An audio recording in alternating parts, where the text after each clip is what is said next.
Abran sus Biblias, todos los que la trajeron, en el Evangelio de Mateo capítulo 24. Los que no trajeron Biblia, siéntense con un cristiano.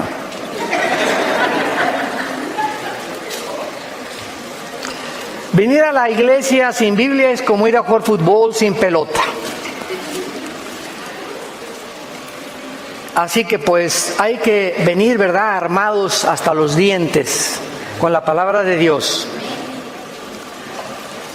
En Mateo capítulo 24, versículo 32 al 35, que va a ser la base de nuestra conferencia, vamos a sentar una base única para recordar que si alguien puede preguntar ahorita en el mundo, ¿nos encontramos en la última generación o realmente estamos muy cerca ya del próximo evento profético que se titula el arrebatamiento de la iglesia? Cuando el último emperador de Rusia, Nicolás, le preguntó a un misionero cristiano: dígame usted una prueba de que Dios existe. Y este misionero simplemente escogió una palabra para demostrar la existencia de Dios. Y esta palabra es Israel. Israel. Y durante todo este tiempo, ¿verdad?, desde el 14 de mayo de 1948, que este año se cumplen 70 años del establecimiento libre, soberano, independiente de una nación que fue formada en un solo día. Este es el fenómeno más grande que existe de la sociología, de la historia, porque jamás en la historia una nación había renacido después de casi 2000 años de haber sido dispersados en el mundo entero, que pudieran haber regresado a su tierra, mantenido el lenguaje y el idioma y convertirse ahorita, 70 años después, en la nación que más aportaciones ha hecho al mundo en la tecnología. Si tú traes un UPS o traes un Way, ¿verdad?, lo inventaron los israelíes. Si tú conoces ahorita esa píldora que te puedes tomar sin que cause ningún daño e investigar todo tu sistema gastrointestinal para saber qué tienes dentro de tu estómago, lo inventaron los israelitas.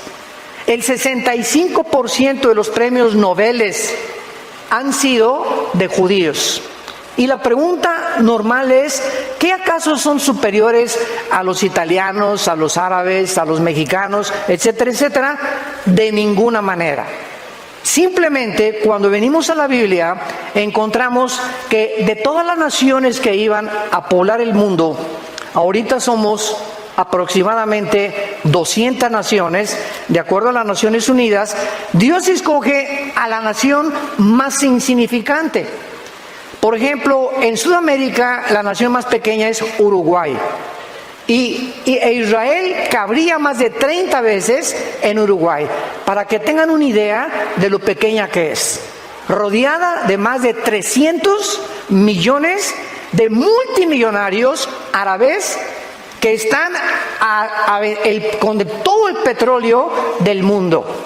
Porque los árabes poseen el 65% de las reservas petroleras del mundo entero. Así que es increíble cómo puede haber escogido Dios un minúsculo lugar geográfico para que a través de este lugar geográfico, más que cualquier cosa del judaísmo, pudiera la atención del mundo, antes de que Cristo regrese en cualquier momento, concentrarse en los medios de comunicación, en los periódicos, en la televisión, en esta nación.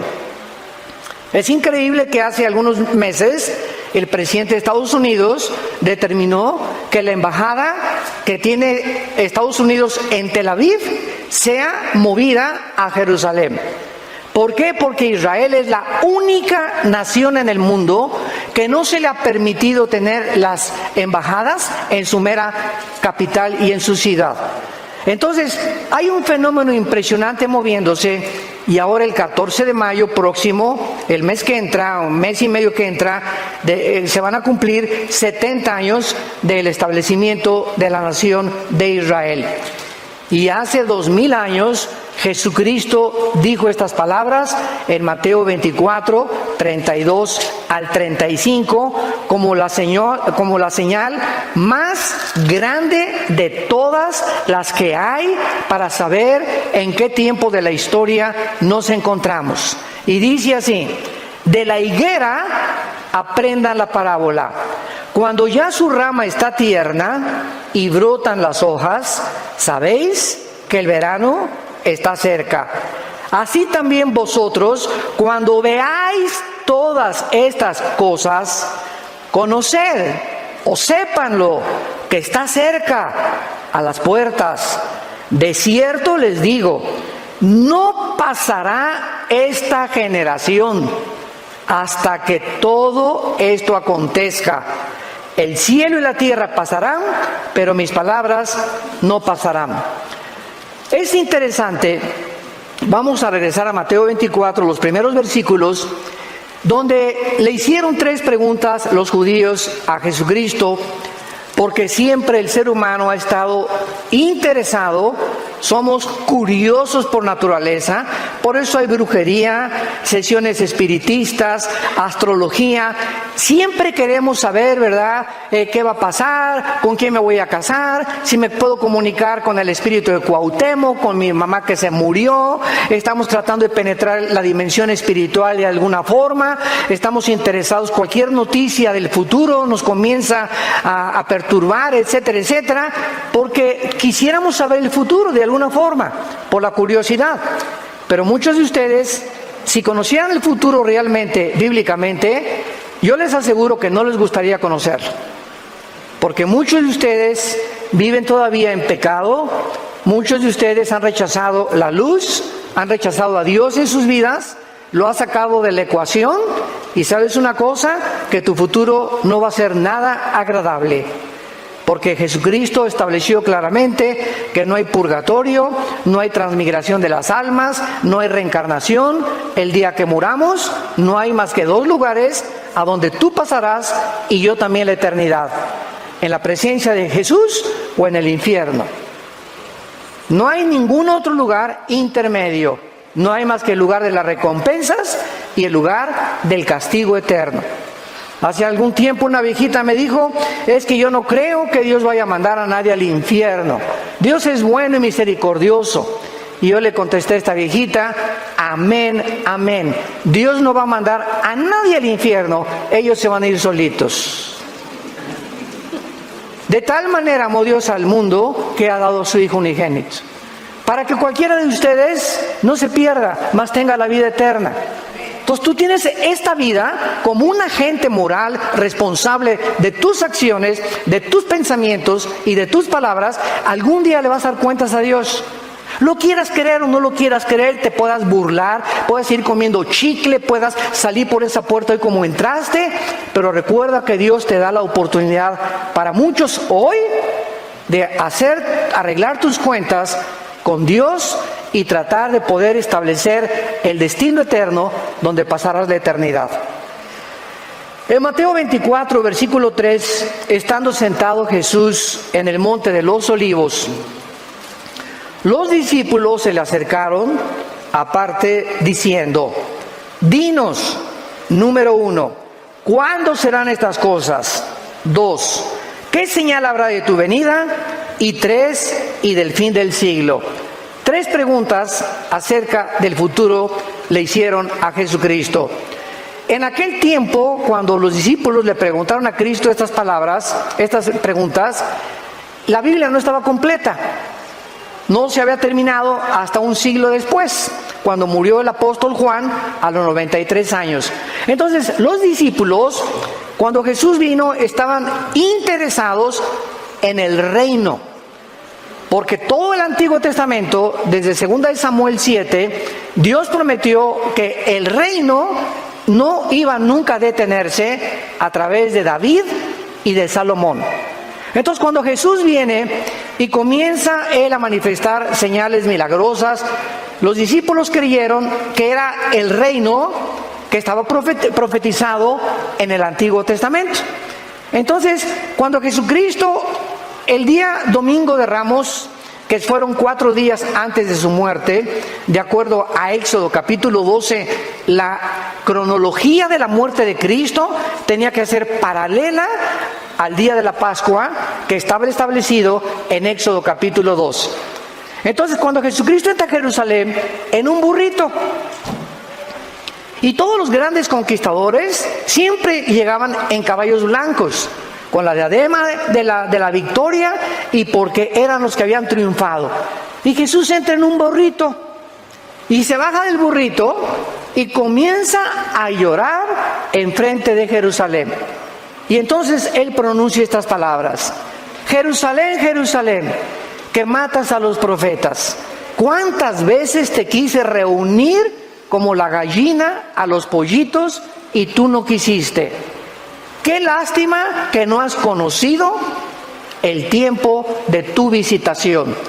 Entonces los discípulos comenzaron a alarmarse, porque dijeron: bueno, entonces ¿no eres tú el profeta que los profetas del Antiguo Testamento dijeron? ¿Que no veniste a liberarnos de Roma, del yugo de los romanos? Y cuando en el huerto de Getsemaní llega Judas con un grupo de soldados, que eran como 30 soldados, y preguntan: ¿quién es Jesús? Y él dice: yo soy. Y se van todos para atrás. Pedro saca la espada y dice: ya ven, éntrenle. A ver, éntrenle, aquí estamos junto con él. Y Pedro y los discípulos habían visto a Jesús detener el aire, detener el viento, la lluvia, resucitar a los muertos, sanar a los ciegos, sanar a los sordos, sacar demonios. Y de repente ese héroe que habían comenzado a adorar y a servir, pone sus manos así para que los romanos lo esposen y se lo lleven como un cordero directo al matadero. Todos los discípulos comienzan a preguntarse: no entendemos qué está pasando, eso no es esta persona. Y cuando comienzan a crucificarlo, todos los discípulos se esconden, menos María Magdalena, María, la madre de Jesucristo, y el apóstol Juan, que son los únicos que permanecieron en la cruz. No es hasta que Cristo resucita a los 3 días que se les comienza a aparecer, 1 Corintios 15, a más de 500 personas. Y comienzan los discípulos a entender, porque Cristo les dice: ¿es que no oyeron ustedes lo que los salmos y los profetas hablaron de mí? ¿No leyeron Isaías 53 que el Salvador primero tenía que morir y después reinar? Se equivocaron en que ellos creyeron que primero tenía que reinar y después morir, y era al revés. El Salvador tenía primero que morir y después recibir la corona. Entonces Jesucristo les contesta estas preguntas, y no es el orden cronológico en que las contesta, en el versículo 4 en adelante de Mateo 24. Respondiendo Jesús les dijo: miren que nadie los engañe.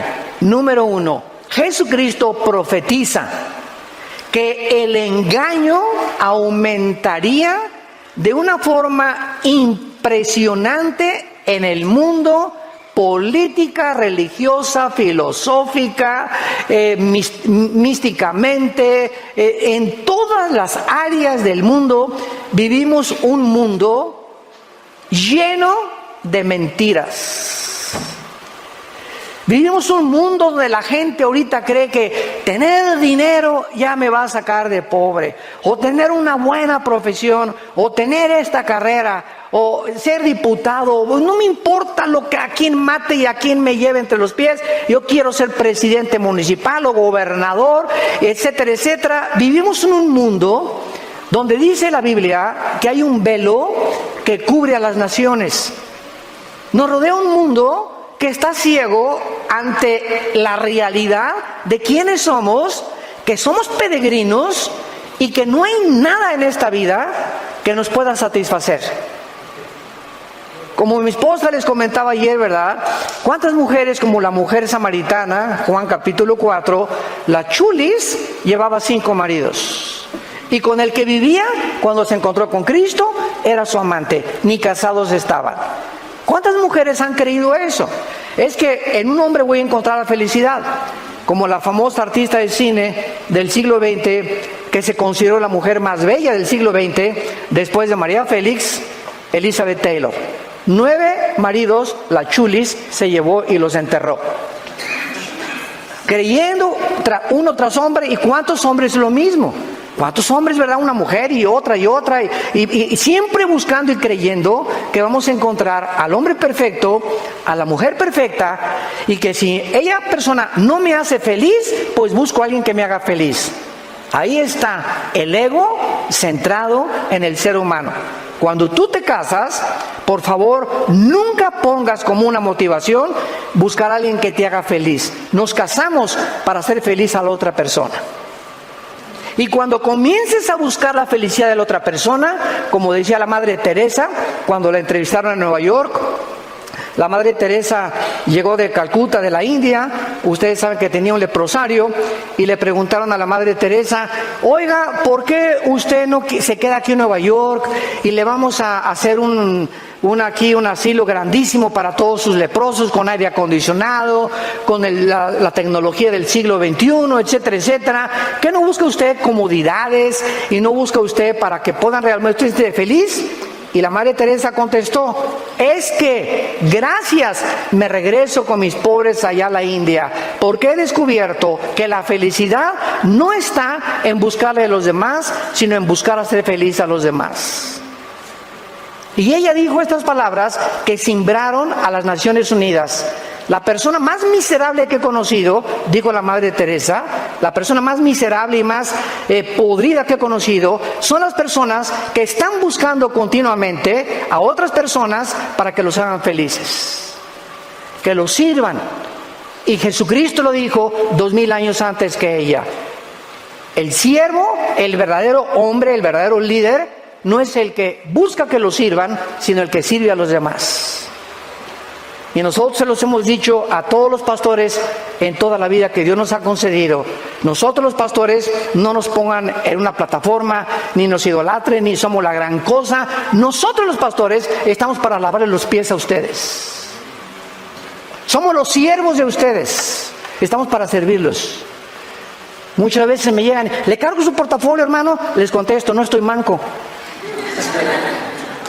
Y damos gracias por el espíritu de servicio, que hay mucha gente, ¿no? Pero es que nosotros tenemos que dar el ejemplo del servicio. Nosotros somos los que estamos siguiendo a Jesús para servir a los demás. Y no convertirnos en la primadona, ¿verdad? Con 3 o 4 guardaespaldas y a ver, y esto y el otro, ya no saludan a la gente, ni mucho menos. Y no es esa la forma en la que el cristiano debe de manifestar la verdadera humildad y la mansedumbre que Jesucristo nos enseñó. Entonces, este engaño está ahorita cubriendo el mundo entero. Y vean ustedes en las elecciones políticas, vean ustedes en las religiones ahorita, ¿quién es el mejor candidato? Y no estamos hablando solo de México, En Estados Unidos vean lo que pasó en Guatemala, lo que pasó en Sudamérica, lo que está pasando en Europa, en España, en Grecia, en el Medio Oriente. Estamos buscando un hombre, un Mesías, donde poner toda la esperanza en él o en ese partido para que pueda sacar al país de donde nos encontramos. Y la Biblia dice en Jeremías 17: maldito el hombre que confía en el hombre. Cuídate de no poner tu esperanza en ningún ser humano, porque todos somos imperfectos. No hay un sistema de gobierno perfecto. Como decía Winston Churchill, la democracia está entre los mejorcitos, pero ni la democracia es el mejor sistema de gobierno, como la historia lo ha demostrado. Entonces, cuidémonos de estar poniendo nuestras esperanzas en nadie más que en el Hijo de Dios. Él es nuestra esperanza, Él resucitó de los muertos, en Él está nuestra confianza. Hoy en la mañana el desayuno lo compartí yo con algunos hermanos en el hotel, y yo les decía, ¿verdad? Mira, no oremos por este partido aquí en México, en julio son las elecciones. Simplemente los cristianos no nos peleemos por qué partido somos. Nada más falta que nos agarremos del chongo por eso. no vale la pena.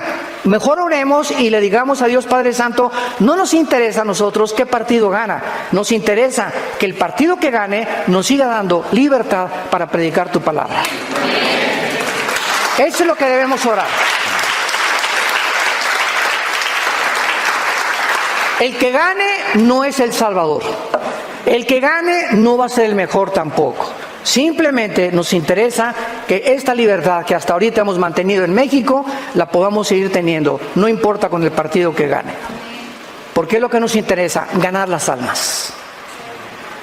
Jesucristo a continuación les dijo, vendrán muchos en mi nombre, a muchos se engañarán. Y en el versículo 6 al versículo 8, Cristo dijo, ya como la señal de los últimos tiempos, oiréis de guerras y rumores de guerras. Miren que no se turben, porque es necesario que todo esto acontezca, pero aún no es el fin. Nos detenemos aquí. De acuerdo al Instituto para la Investigación de la Paz, en Suecia, Estocolmo, de los 6,000 años aproximados de historia que tenemos, han habido solamente 25 años de paz. En 6,000 años de historia, desde Adán hasta nuestros días, no estoy hablando de la edad de la Tierra. La Tierra tiene aproximadamente entre 13 y 15 billones de años de antigüedad. Pero el ser humano tiene aproximadamente 6,000 años de historia de poblar este mundo. En otras palabras, la historia de nosotros son guerras. Guerras tras guerras tras guerras, revoluciones, golpes de Estado, divorcios, padres contra hijos, si no hay guerras, los hijos contra los padres, contra el vecino. Siempre ha habido esta fricción entre nosotros los seres humanos.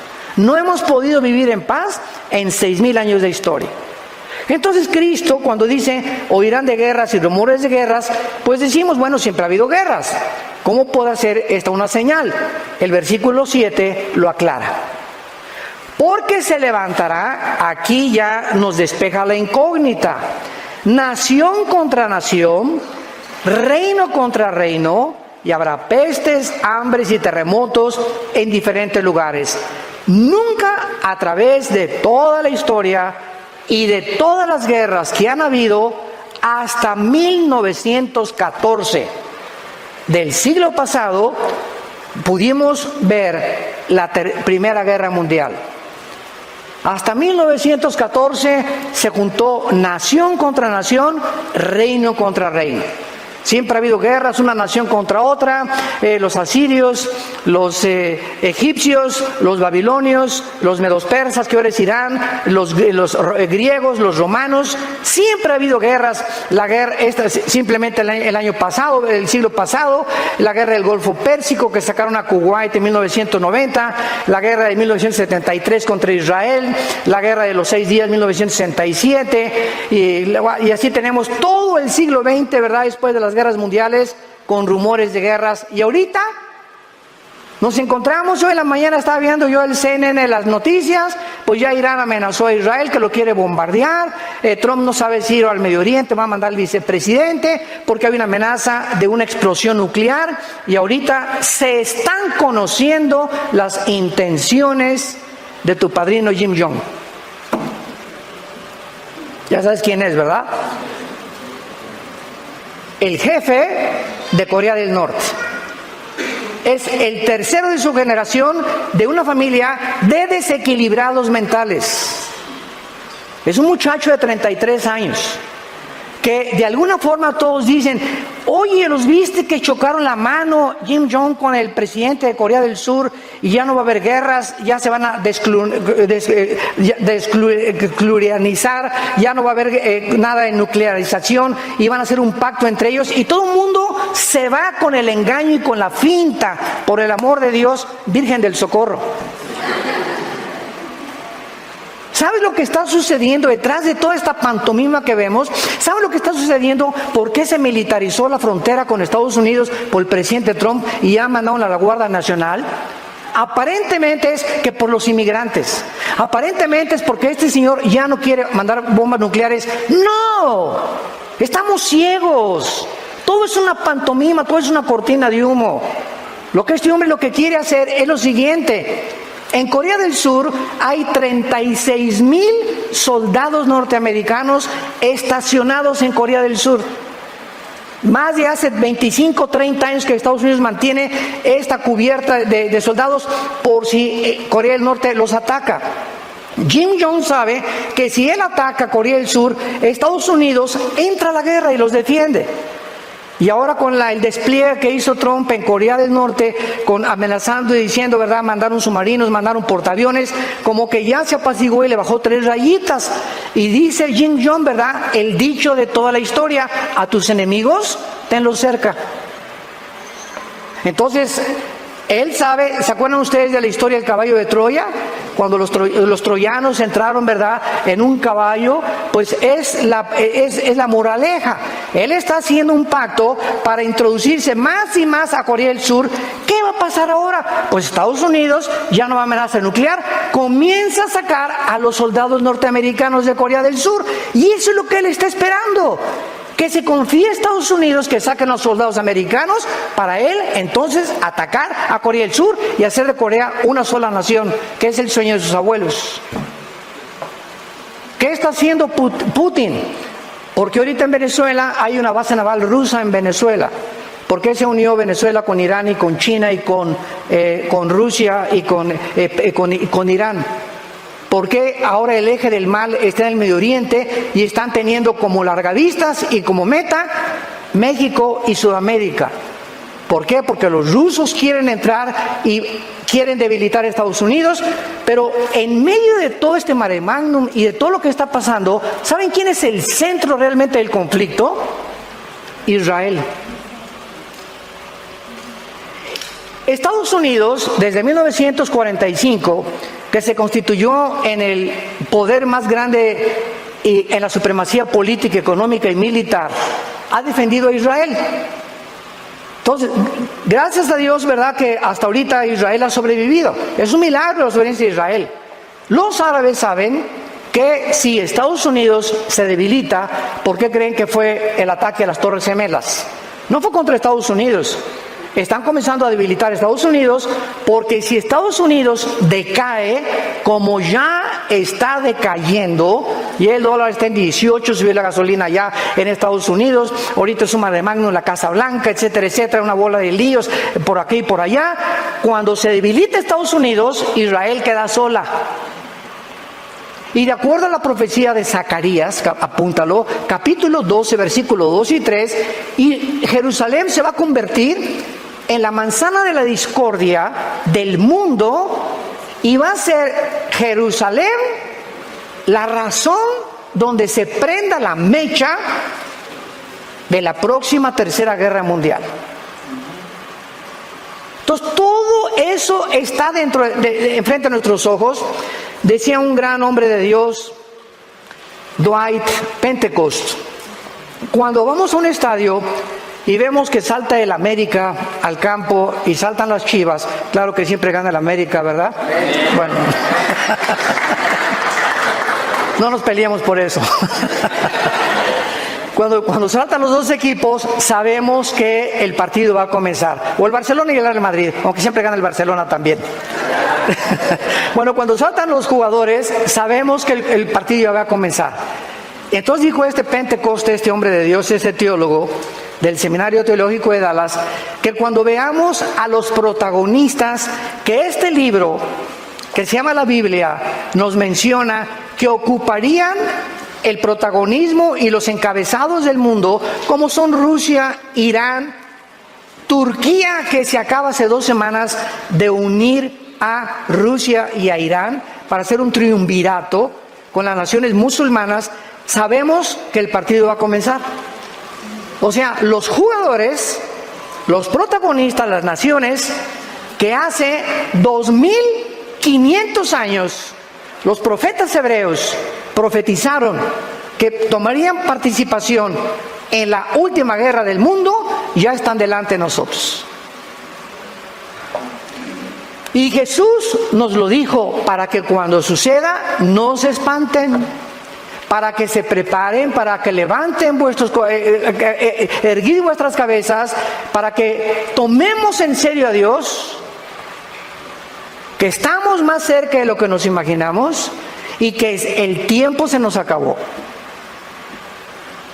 Es hora de ganar las almas, es hora de santificarte, es hora de serle fiel a tu esposa, de serle fiel a tu esposo, es hora de que entendamos que el tesoro más grande que Dios nos ha dado es la familia. Es la familia, el tesoro más grande que Dios nos ha dado. Y las familias somos el centro y la base de la sociedad. Es hora ya de dejar de jugar a Dios y al cristiano. Es hora que tomes en cuenta a Dios y que te pongas serio con Dios. Y que seas un estudiante de la Biblia, un discípulo de Jesucristo. Y que de verdaderamente podamos entender que sin santidad nadie verá a Dios. Ahora bien, en Mateo 24 que acabamos de leer, después de todas estas señales, pestes, hambres, terremotos, de acuerdo al Instituto de Sismología en Boulder, Colorado, siempre ha habido terremotos, siempre ha habido huracanes, siempre ha habido tornados, siempre ha habido tsunamis, pero no desde 1976. Hace 35, 40 años, que están, y más en el siglo XXI, nunca había habido tantos ataques de la naturaleza contra nosotros. Parece que vivimos un mundo donde la naturaleza se ha vuelto nuestro enemigo. Y lo voy a explicar por qué. Esto es bíblico también. Nunca ha habido los tornados que ahorita hay, nunca han convergido incendios, inundaciones, terremotos, tornados, tsunamis, como en los últimos 25 años. Jamás ha habido el grado 8.5 como el que hubo en Chile hace poco, que casi mueve el eje de la Tierra, que tiene 23 grados de inclinación sobre su eje, la Tierra, que es una inclinación 23 grados y medio perfecta. La Tierra no puede moverse un grado menos o más, porque entonces se congelarían los polos, la vida no podría existir. Todo esto está sucediendo en un mundo donde todos están ciegos, todos a hacer dinero, mira la chava, la pornografía, a esto y el otro, el poder, la fama, el mundo está engañado completamente. Y Jesucristo dijo, como un lazo vendrá sobre la tierra y para muchos será demasiado tarde. No entendieron como en los tiempos de Noé. Veamos ahora esta famosa señal de la higuera y la importancia que tiene. En Mateo capítulo 21, en los tiempos de Cristo, todos los varones tenían que venir a Jerusalén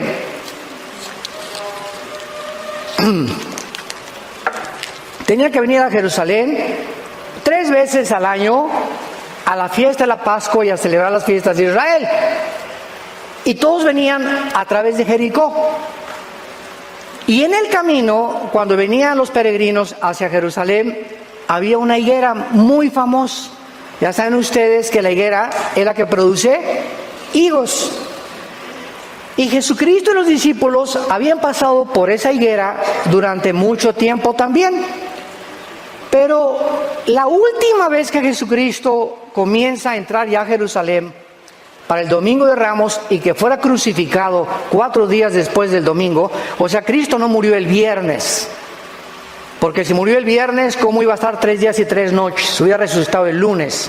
Es inconcebible que se haya enseñado, y los que enseñan que murió el viernes, dicen que porque al otro día era día de reposo, porque no conocen que los judíos tenían una semana de reposo, tenían años de reposo y tenían el jubileo de cada 50 años celebrar la libertad de todos los que tenían deudas. Entonces, cuando no entendemos la idiosincrasia y la geopolítica del Medio Oriente y las costumbres del Medio Oriente, no podemos comprender muchas cosas de la Biblia. Entonces la Iglesia Romana, el Vaticano, estableció que el viernes murió Cristo cuando ni siquiera eso dice la Biblia. La Biblia dice claramente en Éxodo 12 que era los 4 días del Domingo de Ramos, o sea, el jueves. Muy bien. Entonces, cuando Cristo ya llega a Jerusalén, Y por última vez ve a la higuera. Vean lo que le dice Cristo a la higuera.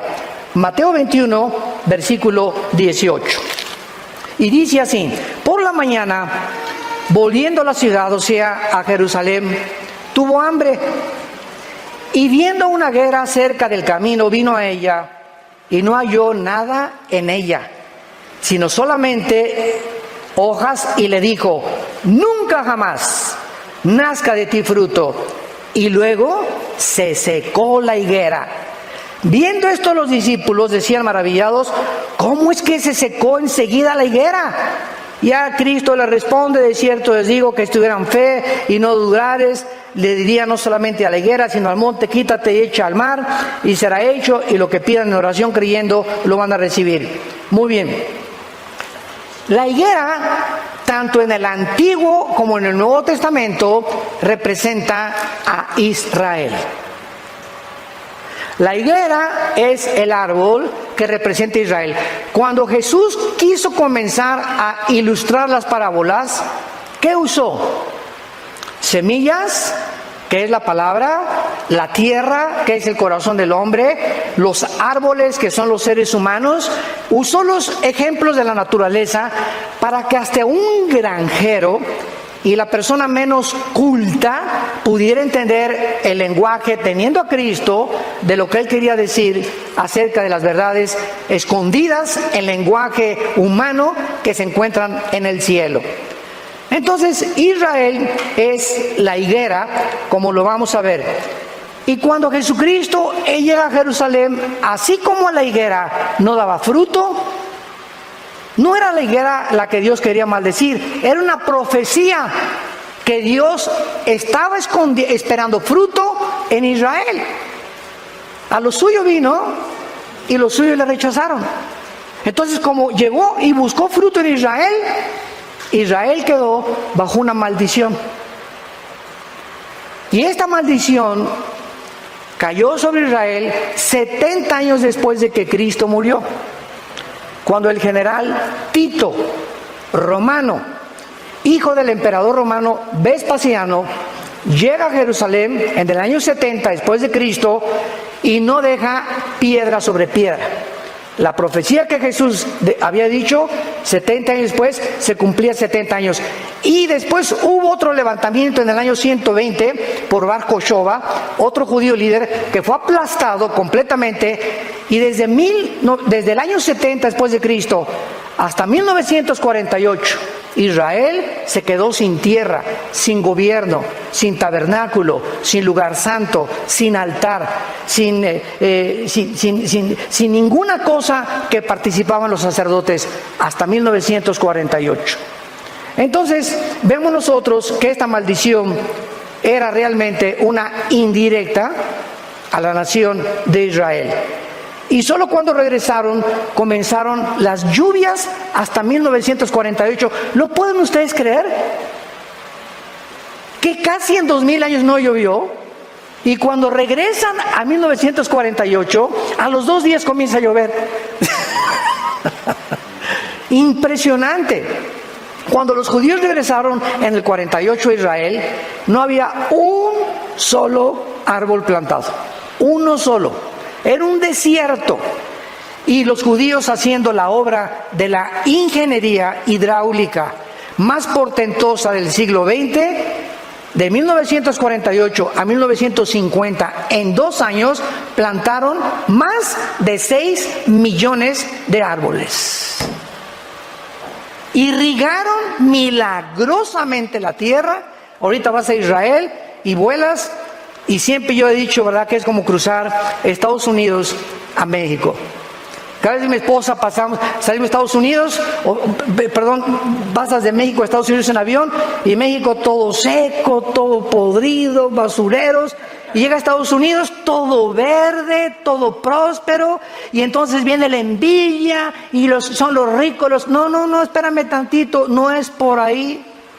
Esa es la teología, ¿verdad?, falsa del comunismo, que si los ricos se les quita el dinero y se les da a los pobres, y hay una repartición igualitaria del dinero, entonces ya el mundo va a vivir perfectamente bien. ¿Sabes una cosa? Es la mentira y la farsa más grande que pueda haber. ¿Por qué Estados Unidos ha prosperado? ¿Por qué Estados Unidos fue la nación más grande, económica, mejor vestida? Todo mundo quiere irse a Estados Unidos a trabajar. Nadie quiere venirse a México a trabajar. Nadie quiere irse a Rusia a trabajar. Nadie quiere irse a España a trabajar. ¿Por qué es Estados Unidos? Simplemente porque Estados Unidos, después de Israel, es la única nación en el mundo fundada con la Biblia. 1625, los pioneros huyen de Inglaterra, perseguidos por el Vaticano, porque se convirtieron a Cristo y renuncian al catolicismo. Y fundan en 1625 en el estado de Virginia, en Rhode Island, la primera ciudad, y desde que llegan los misioneros aquí a Estados Unidos, lo único que usan es la Biblia. Y hasta este momento, en cualquier tribunal de justicia de Estados Unidos, no juran sobre el Corán, no juran sobre el Tripitaka de Buda, no juran sobre el libro de los Vedas de los persas, todos juran sobre la Biblia. Esto es verdad y nada más que la verdad, y a la verdad me someto. Es el juramento que hacen todos. Y cuando ponen su mano sobre la Biblia, hay de aquellos que sean agarrados en perjurio, como agarraron al presidente Clinton cuando negó que había tenido relaciones con la muchacha esta y casi pierde su presidencia. Entonces, ¿y aquí a México quiénes llegaron? Virgen de todas las vírgenes. Aquí a México no llegó el evangelio, llegó, ¿verdad?, una religión nada más. Se mezclaron con los indígenas, hubo un sincretismo entre brujería, religión y paganismo. Y pasaron muchos años, hasta 1895, en el siglo XIX, los primeros misioneros que llegaron a México comenzaron a poblar Tabasco y Guerrero y los mataron. Fueron misioneros presbiterianos. Escuchen esto, y hasta 1975-80, en la República Mexicana, la clase media alta comenzó a ser ganada con el evangelio. En 1980 tú decías soy pastor y te decían ¿dónde están tus chivos? Nadie entendía lo que es ser un pastor. Y eran considerados personas iletradas, incultas. Oye, si tú eres pastor, pues ¿dónde están tus ovejitas? Y tú vas a Estados Unidos y un pastor es mejor que un ingeniero, mejor que un abogado, mejor que un licenciado, por el crédito que tienen, por la personalidad que manifiestan ellos y por el respeto que la gente les tiene. ¿Por qué? Porque después de casi 300 años, 50 años que nos llevan en cultura y en todo, estamos atrasados aquí en Latinoamérica, más de 400 años, en todos los aspectos. Y ahí nace la envidia, porque es lógico. Toda excelencia de obras, toda nación que prospere es la envidia de los demás. Cómprate un carro nuevo y te van a envidiar tus vecinos. Vístete china poblana y la que baila jarabe tapatío te va a envidiar también. Destaca o triunfa en la vida y tendrás un cúmulo de envidiosos que comiencen a hablar mal de ti. ¿Por qué? Porque no soportamos que alguien sea mejor y que alcance el éxito mejor que nosotros. Hay algo que me puso los pelos de punta hace poco cuando vi un artículo de las famosas que se consideran las muchachas más bellas del mundo, de Victoria's Secret, que es una marca para ropa de mujer. Y entonces sacaron la vida de ellas en la privacidad. Y los reporteros dijeron que es impresionante que entre estas muchachas, que son como 8 o 10, las que escogen supuestamente con las mejores caras y los mejores cuerpos del mundo, entre ellas se odian con odio jarocho. Es una envidia entre ellas mismas, quién es la más bonita. Y yo soy más bonita que tú. Y hasta le quiso poner algo en el café a la otra persona para que se durmiera y no se presentara al concurso. De la envidia que tienen entre ellas mismas. Entre los artistas, entre los deportistas. ¿Cuántos odian al pobre de Messi, que es un jugador que sí va a quedar enano, que tiene autismo en 2º grado? Por eso cuando Messi entra al campo, no es como Ronaldo, ¿verdad?, que aquí papucho de papuchos, llega, no se fija en el público, o sea, está completamente aislado. Así son los autistas, y él se enfoca en la pelota y durante los 90 minutos del partido no pone los ojos en nadie más que en la pelota, la sigue como si fuera como si hubiera en tercera dimensión, la tuviera aquí cerca. Los pases que da exactamente los da, pero a la mera bota de la persona, porque se concentra nada más en la pelota. Por eso es un mago del fútbol. Y así vemos nosotros que así hay cantidad de gente. ¿Y por qué lo odian? ¿Por qué lo critican? Por la envidia. Entonces, así pasa en la vida. Tenemos que entender la naturaleza humana. Entonces, vemos que Dios nos muestra claramente que esa es la razón por la cual Israel es odiado. Quiero decirle lo siguiente, a cualquier historiador que nos visite, nunca desde el 48 Israel ha comenzado ninguna guerra. Siempre las guerras que ha habido contra Israel es porque se han defendido. Los palestinos, la última vez que les mandaron bombas a Israel, desde los hospitales y desde las escuelas, pusieron los cañones para que cuando Israel contestara el fuego, ellos ante el público internacional dijeran, es que están matando a niños, cuando ellos mismos los estaban matando y los ponían de carne de cañón para desprestigiar. Y de todas las resoluciones de las Naciones Unidas, el 65% de las resoluciones de las Naciones Unidas han sido contra la nación de Israel. Y en penúltimo lugar, ¿por qué este odio? Escuchen esto y abran sus oídos. El odio que hay ahorita contra Israel es porque Israel va a establecer el reino milenial de Jesucristo en la tierra. Ahí es donde va, podríamos decir, aterrizar Jesucristo. Se va a parar Jesucristo en Zacarías 14, en el mero monte de los olivos donde fue crucificado. Se va a hacer un valle de norte a sur y de oriente a occidente. Y ahí Jesucristo en Jerusalén, Dios va a bajar su trono que está ahorita a este mundo. Dios lo va a bajar y ahí en Jerusalén será el trono de Dios durante 1000 años. Entonces el diablo, los poderes de las tinieblas están enojadísimos, tratando de impedir que venga Jesucristo, porque el diablo, dice Apocalipsis 12, tiene los minutos contados. Entonces es lógico todo el odio que hay contra Israel, donde solo una nación lo defiende, y por eso Dios la ha bendecido. Ahorita ya que Estados Unidos abandone Israel, entonces vendrá el derrumbamiento de Estados Unidos. Israel será rodeado por Rusia, por Irán y por Turquía, de acuerdo a Ezequiel capítulo 38, y vendrá la Tercera Guerra Mundial. Y nos encontramos a un paso del cumplimiento de estas profecías. Yo no sé cuántos de ustedes están preparados para encontrarse con su Dios. ¿Cuántos de ustedes están listos que si ahorita saliendo te puede dar una embolia, un ataque cerebral, un ataque cardíaco, te puede atropellar un carro? Hace 2 semanas una señora de 43 años, maestra, se sube a la línea Southwest de aviones.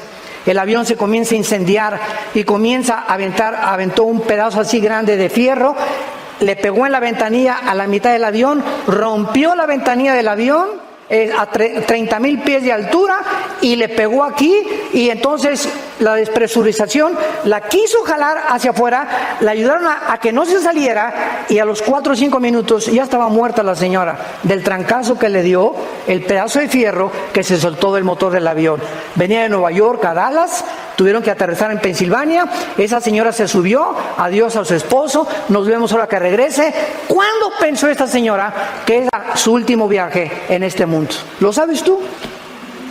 ¿Lo sabes tú? Y como no lo sabemos, prepárate para encontrarte con tu Dios.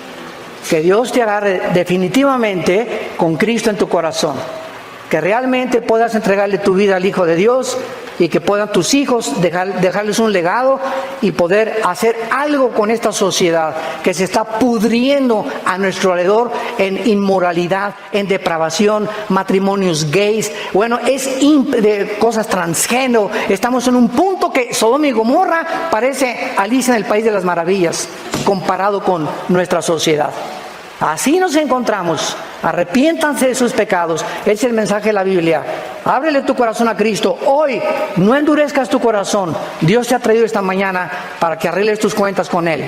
Lo quisieras tú hacer por la misericordia que Él tuvo desde una cruz. Inclinemos nuestra cabeza. Te damos gracias, Señor, por tu palabra. y porque nunca dejarás de hablarnos, porque nos amas. Y esta es la razón por la cual muriste en una cruz en nuestro lugar. De tal manera amó Dios al mundo que dio a su Hijo unigénito, para que cualquiera que en Él crea no se pierda, mas tenga la vida eterna. Mas Dios muestra su amor para con nosotros en que, siendo aún pecadores, Cristo muere en nuestro lugar. Él, que no conoció pecado, por nosotros se hizo pecado, para que nosotros fuéramos hechos la justicia de Dios en Él. Despreciado y desechado entre los hombres desde que Jesús nació. En un pobre pesebre nació el creador del universo.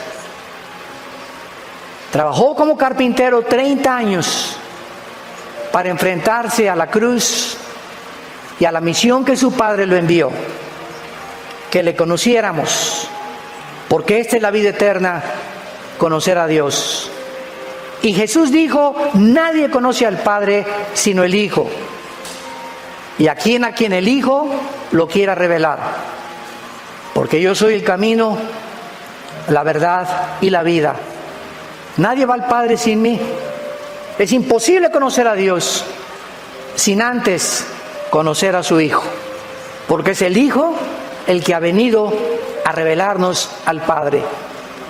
En esta mañana dile a Dios con todo tu corazón, si tú sabes en tu conciencia que no lo tienes y que este mensaje ha redarguido, te ha convencido que estás mal delante de Dios, que eres un pecador, condenado.